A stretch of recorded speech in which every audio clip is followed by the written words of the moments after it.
Hello everyone. तो जो आज का वीडियो है वो है मेरी ओसीडी पे और उसकी रिकवरी पे, कैसे मैं उससे रिकवर हो गई थी और मैंने ऐसी क्या क्या चीज़ें एक्सपीरियंस करी और किन किन चीज़ों की वजह से अब मुझे पता है कि अगर मेरा ओसीडी फिर से वापस भी आता है तो मैं उसको आराम से हैंडल कर सकती हूँ। मैं अब उस चीज़ से डरती नहीं हूँ कि अगर व्हाट इफ़ फिर से मुझे हो गया और मैं कैसे रहूँगी। बिकॉज़ जब मुझे ओसीडी हुआ था उस टाइम पे आई बिकेम एक्सट्रीमली सुसाइडल, क्योंकि मुझे ऐसा लगता था कि मतलब मेरे दिमाग में ही ये थॉट्स क्यों आ रहे हैं और मैं क्यों नहीं एक नॉर्मल लाइफ जी सकती, मैं क्यों नहीं नॉर्मल लोगों की तरह सोच सकती, मेरे दिमाग में ही ऐसे थॉट्स क्यों बार बार आ रहे हैं। अगर आप गूगल पे भी सर्च करोगे ओसीडी के बारे में तो आपको उसमें दिखेगा कि ये ओसीडी मैनेज किया जा सकता है पर रिकवर नहीं होता है। पर ऐसा बिल्कुल भी नहीं है, आप आराम से रिकवर हो सकते हो। बस कुछ पॉइंट्स आपको दिमाग में रखने हैं जो मैंने बहुत लेट मुझे पता चला, क्योंकि इंटरनेट पे इतने कोई मुझे नहीं मिला कुछ भी ऐसी चीज़ जिसकी वजह जो मुझे पता चल सके। बट अपने एक्सपीरियंस से मैं आप लोगों को कुछ चीज़ें बता रही हूँ जो आपको फॉर श्योर हेल्प करेंगी रिकवरी में। मैं कोई डॉक्टर नहीं हूँ, ओके। मैं बस अपने एक्सपीरियंस आपको बता सकती हूँ कि किस चीज़ की वजह से मुझे फ़ायदा हुआ है। तो मैं ज़्यादा टाइम वेस्ट ना करते हुए आप लोगों को बताती हूँ वो चीज़ें जो मैंने अपनी जर्नी में यूज़ करी, अपनी रिकवरी जर्नी में यूज़ करी थी।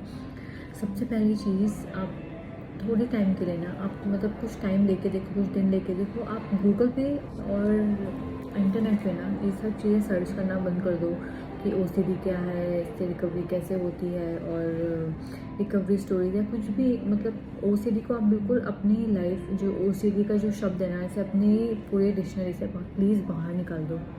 मैंने एक और यूट्यूब वीडियो बनाया था अपना डीपर्सनलाइजेशन और डीरियलाइजेशन पे, उसमें भी मैंने ये कहा था कि जितना आप किसी चीज़ के बारे में पढ़ते रहोगे आप उस चीज़ को नहीं भूल पाओगे। तो आपको वो शब्द को ही अपनी डिक्शनरी से प्लीज़ निकालो। Just try it for 10 days. आप 10 दिन उसको मतलब यूज़ करके देखो। बिल्कुल भी ओसीडी के बारे में आप रिकवरी स्टोरीज तक भी मत पढ़ो प्लीज़। कुछ भी सर्च मत करो इंटरनेट पे ओसीडी के बारे में, क्योंकि आप फॉर एग्जांपल अगर आप देखोगे भी ना ओसीडी के बारे में तो आपको रिकवरी स्टोरीज से ज़्यादा आपको ऐसे लोगों के कमेंट मिल जाएंगे जो लिखे रहते हैं कि मुझे आज 8 साल से ओसीडी है और अभी तक मैं ठीक नहीं हुआ हूँ, अभी तक नॉर्मल नहीं हुआ हूँ।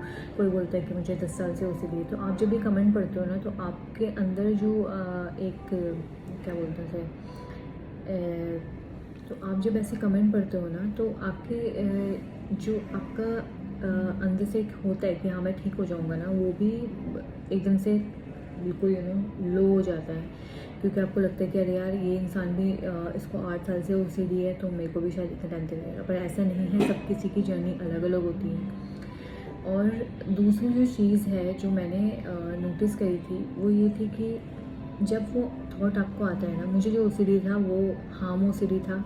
इंट्रूसिव थॉट्स आते थे।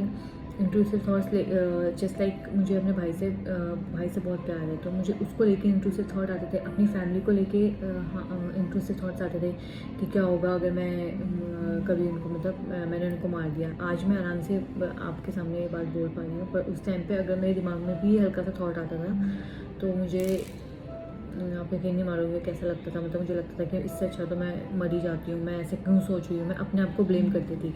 लेकिन आपको ये सोचना है कि ये जो आपको थॉट्स आ रहे हैं वो आप नहीं हो, ये आपका ओसीडी है, ठीक है। तो आपको अपने को, अपनी जो आपकी पर्सनालिटी है, अपना जो आपका कैरेक्टर है वो, और जो ओसीडी का थॉट है वो, ये सोच के चलो कि वो दोनों बिल्कुल अलग अलग हैं। आप अपने थॉट्स नहीं हो, जो आपको थॉट आ रहा है आप वैसे नहीं हो, ठीक है। क्योंकि फॉर एग्जांपल मैं आपको बताती हूँ, मैंने ऐसे क्यों बोला कि आप अपने ओसीडी जो थॉट है उससे अलग हो। अगर कोई इंसान सच में बुरा है ना, मतलब अगर वो इंसान सच में ही ऐसा है कि हाँ वो किसी को मार सकता है, तो पहली बात तो उसको कभी भी गिल्टी फील नहीं होगा, ठीक है। अगर उसको वो थॉट आ रहा है तो उसमें उसको कोई गिल्टी फील नहीं होगा। लेकिन आपको गंदा फील हो रहा है इसीलिए क्योंकि आप वैसे नहीं हो और आप वैसे नहीं बनना चाहते। तो जो ओसीडी है वो इसी तरीके से, हमारा जो ओसीडी है ना वो आगे बढ़ता रहता है। क्यों? क्योंकि उसको मालूम है कि हम किस चीज़ से ट्रिगर होते हैं। मैं इस चीज़ से ट्रिगर हो रही हूँ कि मैं ऐसे कैसे सोच सकती हूँ कि मैं कुछ गलत कर दूँगी अपनी फैमिली के साथ या उन्हें हर्ट कर दूँगी। तो क्योंकि मैं उस चीज़ से बहुत एंशियस हो रही हूँ, वो चीज़ मुझे इफ़ेक्ट करती है, क्योंकि मैं वैसी इंसान नहीं हूँ ना, क्योंकि वो चीज़ मुझे इफ़ेक्ट करती है, इसीलिए मुझे वो थॉट बार-बार आएगा, बार-बार आएगा। क्यों?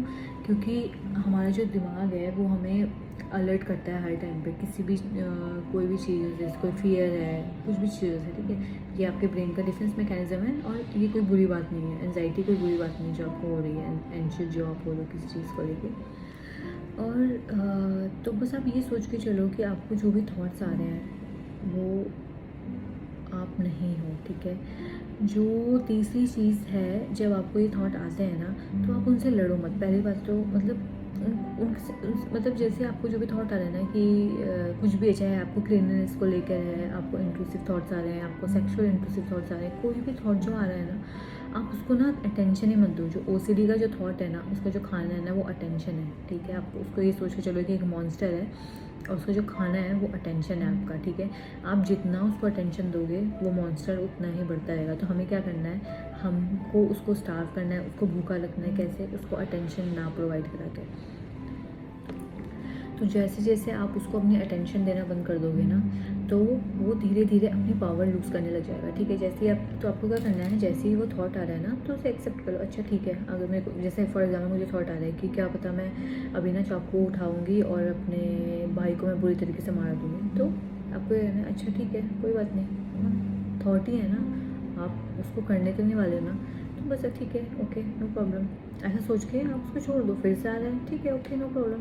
तो आप उस थॉट को ना, उससे लड़ो कि ऐसे मत बोलो थॉट को, अरे ये ऐसे नहीं होगा, मैं ऐसे नहीं करूँ, अरे हो जो भी थॉट आ रहा है, आप उसको बस ना उससे लड़ो ना कुछ, आप उसको एक्सेप्ट कर लो, इट्स ओके, फाइन। और आप फॉर श्योर आप देखोगे कि वो थॉट ना अपनी पावर एकदम से लूज़ कर देगा जैसे ही आप उसे अटेंशन देना बंद कर दोगे। और जो मोस्ट इम्पॉर्टेंट चीज़ है वो ये है कि मैं आपको बताती हूँ, कोई नॉर्मल इंसान भी है ना, तो उसके दिमाग में भी ये थॉट्स आते ही आते हैं। पूरी लाइफ टाइम में एक ना एक बार तो ऐसा हुआ होगा कि उनको कुछ ऐसे इंट्रूसिव या कुछ अजीबोगरीब थॉट आए हों। पर क्या अलग होता है ना, वो जैसे जो हमें जो प्रॉब्लम है उससे क्या होता है, हम लोग बहुत ज़्यादा एंशियस होते हैं, ओवर थिंकर्स होते हैं। तो क्या होता है, जैसे वो हमें थॉट आता है ना, तो हम उस थॉट के बारे में इतना ज़्यादा सोचने लग जाते हैं, इतना ज़्यादा सोचने लग जाते हैं कि हमारे ब्रेन को लगता है कि हाँ, मुझे इस थॉट से कुछ फियर है। तो वो बार बार सेम थॉट आता रहता है, और हम जितनी अटेंशन उसको देते रहते हैं वो उतना ज़्यादा बढ़ता रहता है, ठीक है? लेकिन जो नॉर्मल, जैसे जिनको नहीं है, जिनको ऐसी प्रॉब्लम नहीं है, उनको अगर थॉट आया भी तो इट्स ओके, नो प्रॉब्लम, वो उस पर अटेंशन नहीं देते हैं और फिर उनको वो थॉट आता भी नहीं है ना, वो उसके बारे में सोचते हैं। तो आपको भी बस यही करना है, ये सबसे अच्छा टिप है कि उस थॉट को अटेंशन मत दो। बाकी मैं और वीडियोज़ से बनाऊँगी अपनी डे टू डे मैंने कैसे इसको टैकल किया था और पूरी तरीके से रिकवर हुई। तो प्लीज़ सब्सक्राइब माई चैनल और ज़रूर कमेंट करके मुझे बताओ आपको क्या प्रॉब्लम है। अगर मैं आपकी हेल्प कर सकूँ तो आई विल बी हाईली मुझे बहुत खुशी होगी।